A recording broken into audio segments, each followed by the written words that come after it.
So I've been wanting to make this video for months and months and months, but I just never got around to it, and that really doesn't give respect that this game so very much deserves. But my game of the year for 2014 is undeniably Ubisoft Montreal's Child of Light. I, I this game is so good it almost hurts to talk about it, but I'm going to try and describe how good this game really is, and going to try and convince people to just play this game. If you don't do anything else, just play this game. Everything about this game is absolutely phenomenal. This game came out, I believe, on April 30th. I know it was around the end of April this year. And something intrigued me about it. I remember being at work, and it was a slow night, and I remember just watching some gaming videos on YouTube that I normally do in my slow time. And this came along, and, you know, I remember just watching everything unfold, the graphics, the presentation, the battle system, the way it was laid out, just taking it all in, and I just became mesmerized by it. So I watched the trailers that I'm showing right now, and, you know, I don't have gameplay footage since I don't have a newer recording device to capture footage off of the Xbox One, which is where I bought this and where I played this. But you know what? Even if I had gameplay footage, I wouldn't put it in this video anyway, because I want people to play this, and I want people to be immersed in this beautiful game, in this beautiful world, and I don't want anything to be given away that's beyond the trailers. But going back to how I discovered this game, I watched the trailers here, and I watched a very quick look of how the gameplay actually unfolds in the first few minutes. I think it was I can't remember off the top of my head who it was. It was like one of GameSpot's quick look videos or something like that. But I just watched a couple minutes of that, and I was convinced, which is something that very rarely happens. Normally, I like to go into a game with no surprises. I like to have a very good idea of what I'm getting, but there was just something about this game, something that very rarely occurs, like I just said, where I just had to play it. Like, I just had this feeling that this game was going to be amazing. And sure enough, it was. And I bought this game pretty much blind on $15. Didn't even play a demo or anything, just watched the videos, and I am telling you, I could not put this game down. This game pretty much consumed my life for the next 2 or 3 weeks, I believe. Oh my God. I've got chills just watching this footage right now. I almost want to cry. This game is so good. Yeah, not only is this game worth $15, it's worth $60. Fuck. If Ubisoft made a sequel and charged $100 for this game, I'd probably just pony up and buy it. It's that good. Everything about this game is flawless. The presentation is top-notch. The story is beautiful. The characters, the dialogue, the music, the gameplay, everything. It's a beautiful world to explore, but it's not too open-ended to where you get bored or you get lost. And this is the only game on my Xbox profile that I've had for the past 4 years that I have 100% achievement completion in. Which, you know, that by itself should say pretty much everything that needs to be said. So the premise with this game is you play this little girl named Aurora from the world of 1895 Austria, and what happens is a dark spell takes over her once her father meets a new marries a new woman after her mother and his wife passes away.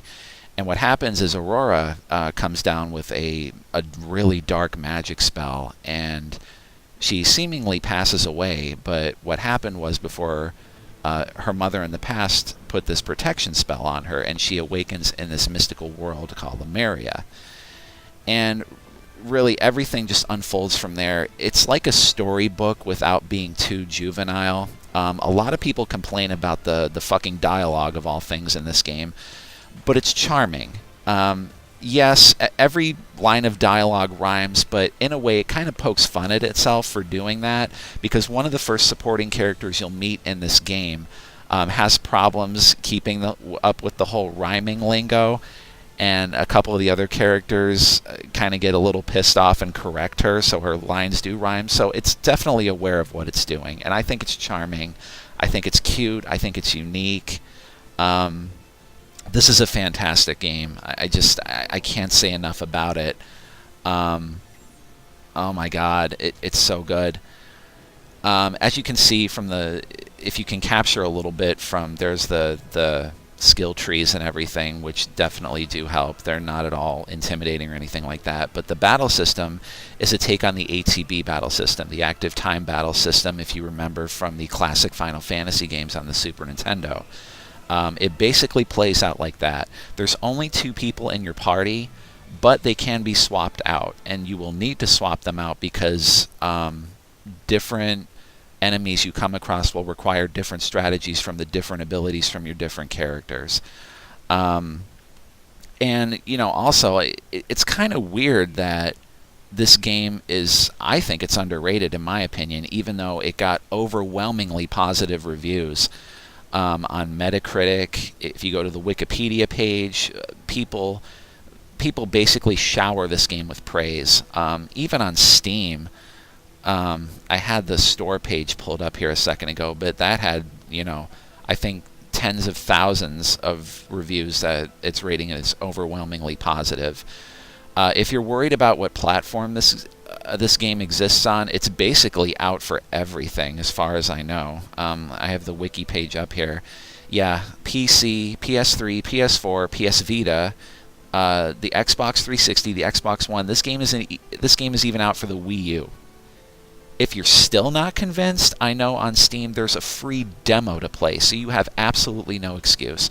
So if you even have a passing interest in JRPGs at all, the classic games, like, if I say the words like Final Fantasy II, Final Fantasy III on the Super Nintendo, Chrono Trigger, Secret of Mana, Grandia 1 and 2 on the PlayStation, if any of those titles cause you to raise your head up and, pay attention to what's being said, then you need to play this game. It's absolutely phenomenal, and I really wish Ubisoft would cut it out with this silly Assassin's Creed stuff and, make a sequel to this game, because this game is where the money is.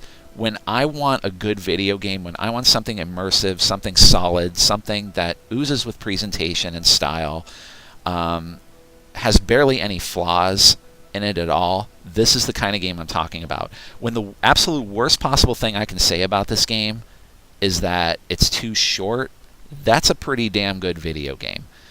But yeah, I can't say enough about it. Yeah, April 30th, 2014 is when it came out. That sounds right.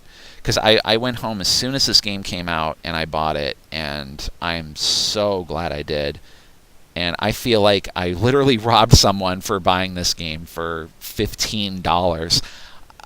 I've spent, I can't tell you how many games that I spent $60 on that this game just blows them away. Phenomenal game. Yeah, I can't. I mean, I really can't put into words how good this game is. You're just gonna have to play it. You're just gonna have to trust me. And it's a really a shame that this game is not on more people's top 10 lists that I've been saying. And I'm not gonna name names. It's not gonna really do any good. But yeah, this game needs way more recognition. It needs a sequel. It needs just to be showered with the love it deserves. And that's Child of Light. That's my game of 2014. Nothing else even comes close.